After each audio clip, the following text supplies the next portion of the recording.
어제 헌법재판소에서 열린 대통령 탄핵 심판 8차 변론에서 발언권을 얻은 윤 대통령께서 처음으로 한동훈을 언급했지요. 한동훈 당시 대표가 보는 앞에서 홍장원에 대한 해임 재가를 결재하는 것을 보여주려고 기다렸다. 이 같은 발언이 있었는데요. 이 발언의 핵심은 홍장원이었고 언론도 이 대목을 어제와 오늘 크게 다루진 않았지만 굉장히 의미 있는 발언이라 할 수 있습니다. 제2 발언의 핵심은 홍장원이 아니라 한동훈이었다라는 것인데 정말 대통령께서 국민들에게 하고 싶었던 말씀은 무엇이었을까요?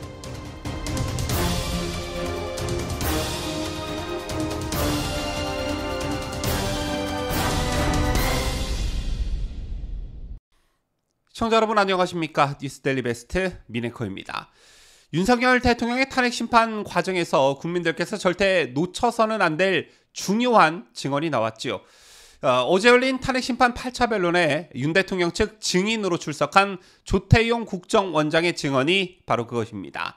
이 증언은 홍장원 전 국정원 1차장의 진실이 무엇인지 그리고 홍장원의 행동이 이 사태에 어떤 영향을 미쳤는지에 대한 어떤 실마리를 제공하기 때문입니다. 이른바 홍장원 메모라는 것도 신빙성 자체가 뿌리채 흔들리고 있지만 우리가 주목할 것은 홍장원이라는 사람의 정치 성향과 어떤 출세욕인데요. 어제 조 원장은 홍장원이 국정원에 있을 때 야당 의원들에게 7차례 인사청탁을 했다는 사실을 폭로했습니다. 조 원장의 증언에 따르면 홍장원은 박지원 혹은 박선원 더불어민주당 의원으로 추정되는 과거 국정원에 몸담았던 정치인에게 인사청탁을 반복적으로 시도했다라는 것입니다. 쟤는 계엄이 선포된 직후 정치적으로 민감한 시점에 홍장원이 조 원장에게 이재명 민주당 대표에게 전화를 하자고 제안한 사건과 맥락을 같이 한다고 볼 수 있는데요. 정치적 중립을 지켜야 하는 국정원 간부가 야권에 줄을 대고 있다는 사실이 드러난 것입니다. 민주당 회유 의혹이 일고 있는 곽종근과 더불어 홍장원은 자신의 개인적 이익을 위해 정치적인 행동을 했고 민주당은 이를 이용해 여론에 적극 활용했으며 언론을 비롯한 경찰, 검찰, 법원 모두 마치 약속이라도 한 듯 윤 대통령 탄핵을 목표로 일사불란하게 움직이고 있습니다. 그 발단이 바로 홍장원이었다라는 것인데 여기서 노란한 사람, 더 정확히 말하면 절대 노란아서는 안 됨에도 불구하고 노란한 사람, 바로 한동훈이라는 것인데 어제 헌법재판소에서의 윤석열 대통령 발언 먼저 듣고 오시겠습니다.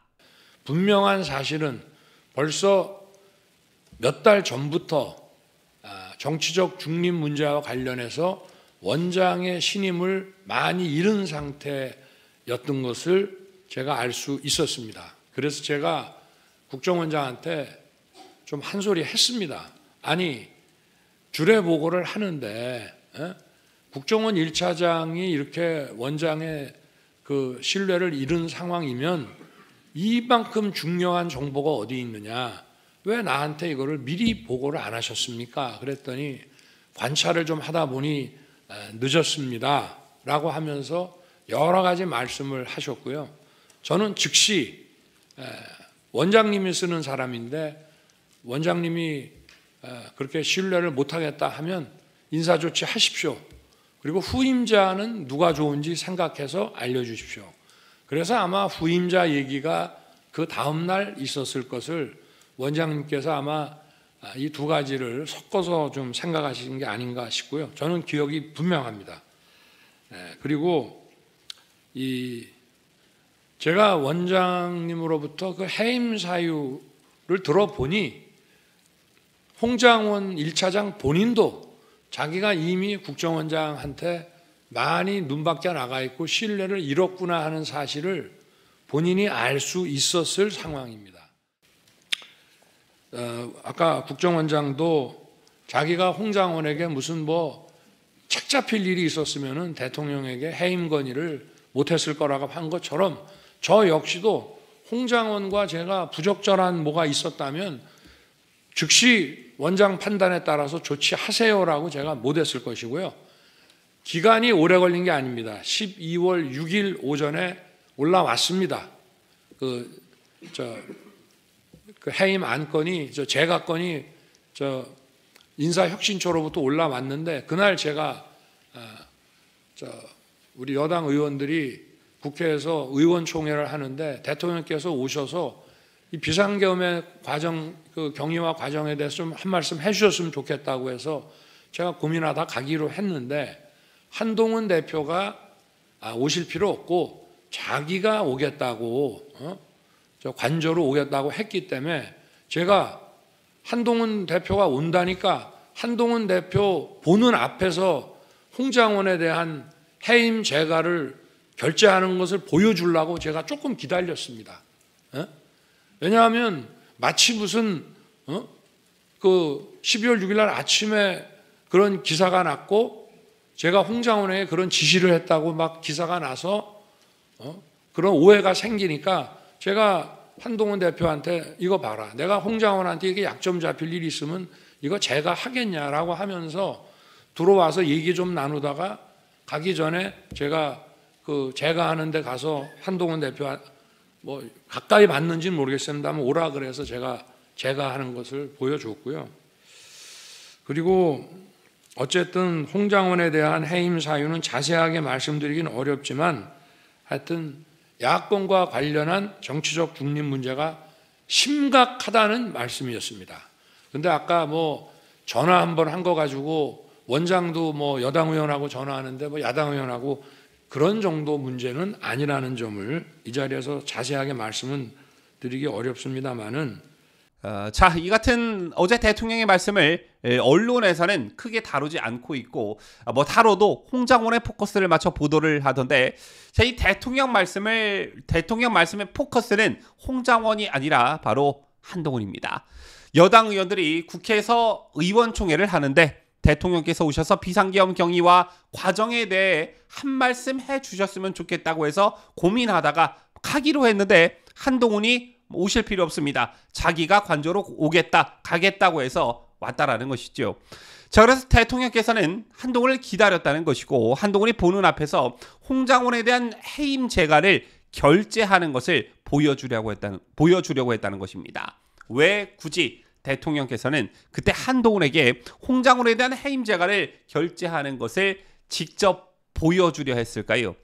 윤 대통령은 12월 6일 아침에 대통령이 홍장원에게 정치인 등 체포를 지시했다는 기사가 난 걸 봤다라고 했습니다. 아시다시피 거기에 한동훈의 이름이 들어가 있었죠.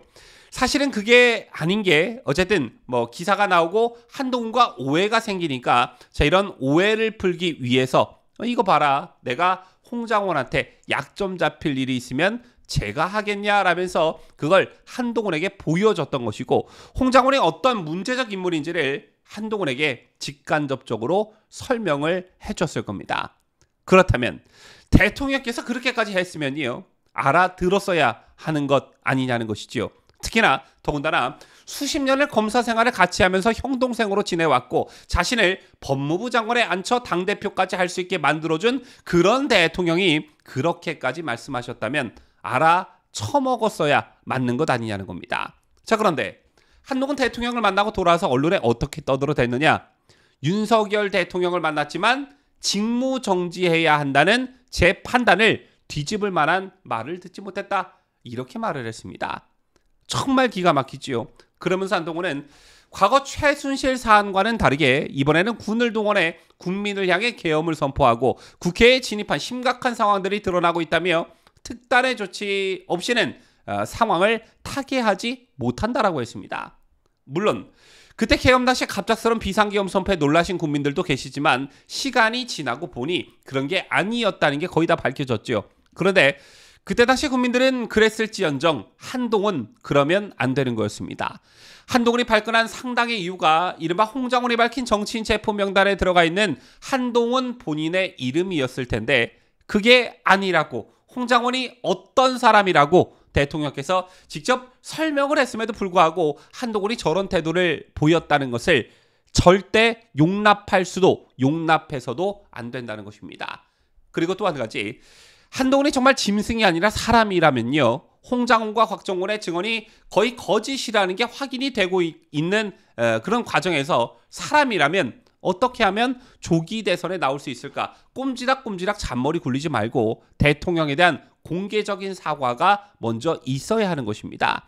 그 당시에는 제가 홍장원, 곽종근 이런 사람들의 말을 믿고 그런 생각을 가졌었는데 그게 아닌 것 같다. 대통령과 당원 그리고 국민들께 송구하다. 최소한 사람이라면 이런 대담한 모습을 보여야 한다는 것인데 그럴 생각이 전혀 없어 보인다는 것은 우리 보수우파 세력이 김무성, 유승민을 보수우파로 인정하지 않고 끝까지 배신자로 사람 취급을 안 했던 것처럼 한동훈에게도 꼭 그래야 한다. 절대 용서받지 못할 일을 했다.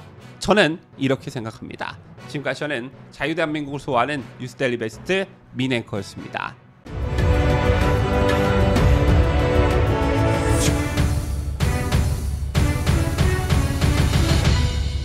함께해요. 뉴스데일리 베스트.